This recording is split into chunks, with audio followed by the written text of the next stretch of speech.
Good afternoon. It's Reverend Natalie Jean with the Emma Curtis Hopkins Movement. Back again with you on this beautiful day, July 7th. It is hot, it is humid, but the sun is shining. God is magnificent in all of his glory. Today I wanted to talk about, once again, walking the walk and forgiveness, those two aspects, because this past week there's been a lot of forgiveness that has to been, held and all things that are happening out there in the world. You have things like the Trayvon Martin court hearing. You have things like Paula Deen and the use of derogatory words. The interesting thing to me in the Paula Deen case is that not even a black person that's suing her. It's a white person that says, enough is enough. I'm tired of the insults for other people. I'm tired of the intolerance, and I'm going to make this known. What's interesting, I think, is that one of the main goals of that person was that people could be aware of what was going on. And basically, she got what she wanted. And in regards to the Trayvon Martin case, you have to look at this case as, how do you forgive a situation like this?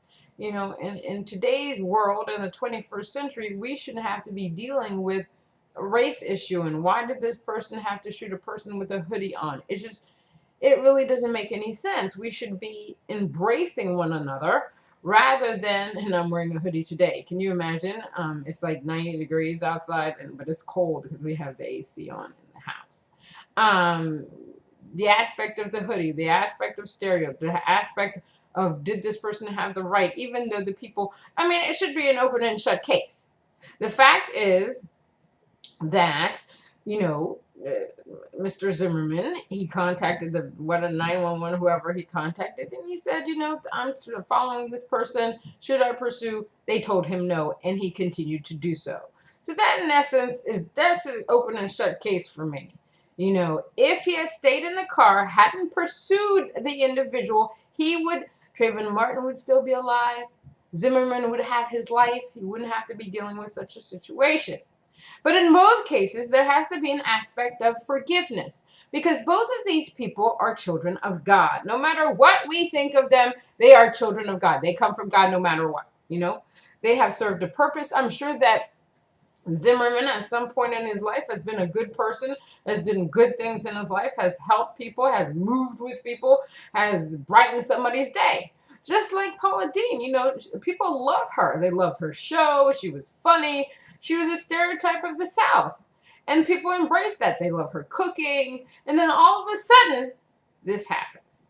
Now, we have to learn to walk the walk. We have to learn to walk the walk with our affirmations. But we also need to learn how to move and understand the words that we are using on a daily basis. We can't be so bigoted and thinking that somebody else is not going to think, my God, why is this person talking like this in the 21st century? However, she is still a child of God. And it is true that we must look within ourselves to think about, when is the time that we said something nasty about somebody else. I don't use derogatory words like that, but I go back and I say, well, maybe I shouldn't have said this, and maybe I shouldn't have said that. In the case of Paula Deen, she has to look within herself. She has to be able to see the God within her. We can all forgive her for everything that she's done and said. But for a person that says, it is what it is, I'm not changing, how do we move forward? We let go and we let God. We say, God, I forgive this person.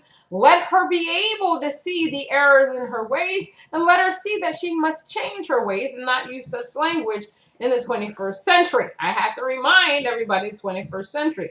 But what this opened a dialogue for people about using the N word or using the C word or whatever it is that we're using, and not give in to the aspect, we've desensitized. We have desensitized nothing. It is in the dictionary, it's derogatory, and it has a history. But I forgive. I even can look at Zimmerman and say, I forgive him. His parents have to forgive him at a certain point, because they will never be able to move on without this aspect of forgiveness. Now, if we are really talking about the spirituality game that everybody seems to want to get involved in, you have to be able to walk the walk. If you're affirming something, Affirm it, speak it, walk with it. But at the same time, you should be able to walk with it. You can't just speak, affirm, decree, treat. And the end result is that nothing. Because you have to walk the walk. You can't just say the words. If it's not in your heart, therefore it's not going to come out to fruition. It's not going to move your life. You're not going to be able to move your life. You've got to be able to you got to be able to embody the things that you're saying. So if you want abundance, you want prosperity, then you say your affirmation. But don't go out there and say, oh my God, where am I going to get this money? Oh my God, these bills are calling me, this, that, and that. You can't be that way. If you have a faith in God, then stay in that faith in God. Have that heart.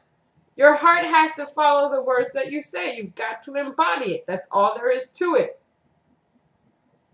If you want to be this loving individual that forgives all and does all the great things and you affirm it every day, you better embody that when you're out there. You can't be nasty. You can't be talking about other people.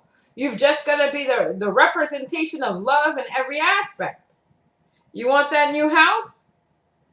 Then you're going to get that new house. But don't look to the human and say, well, how am I going to get it? Are they going to give me the loan? How am I going to do this? How am I going to do that? You can't do that. You have to be firm with your faith and know that God is working with you at every aspect of the thing that you want. We have to learn to let go. One of the key movements in trying to manifest things in our lives is the aspect of letting go. And that's the thing that people refuse to do. They want to hold on to everything that is human because that is what they know. And again, at a certain point, they want to know why they're here, their existence. Is there a God? Is not a God? What religion I should follow? And then again, you're going to find the thing that's going to move you. However, in all the religions you're going to seek, everything is going to be about you and how you feel about yourself, the love you have for yourself, how you move yourself, the truth of everything that you do, the truth of everything that you see.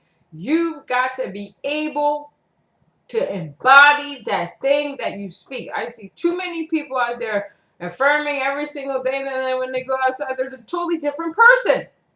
And then they ask themselves why things are not manifesting outright. You can't do that. God is great. God never made any mistakes whatsoever. And you are that representation of the fact that he never made any mistakes. You are the glory, the beauty, the light that was created by God. And God said, well, I give you this light, but I'm going to give you, the aspect of free will, because you have to be able to discern right from wrong. You have to be able to see where your path is going to go, if you go down the left or if you're going down the right path.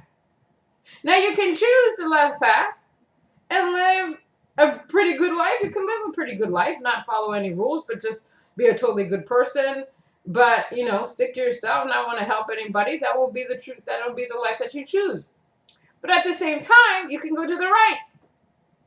You can affirm that there is love everywhere and that love comes to you from every direction, and, abundance and money and cash. Money is there in your face at all times, and the perfect house is right there in front of you, and boom, it's right there. Because you have held on to a principle that God is the only power acting in your life, and there can be nothing else. The truth is, we are the creators of our lives. We are creators of our destiny. We are creators of everything that we do. If you are in a job that you can't stand,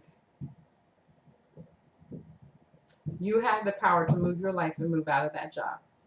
You can't give in to people who say, well, it's so hard to find a job. What are you going to do? La-di-da, la-di-do. You can't give in to that. That is not how God works. That is not how God works. And I have to give in to that stuff myself. I have to work on that.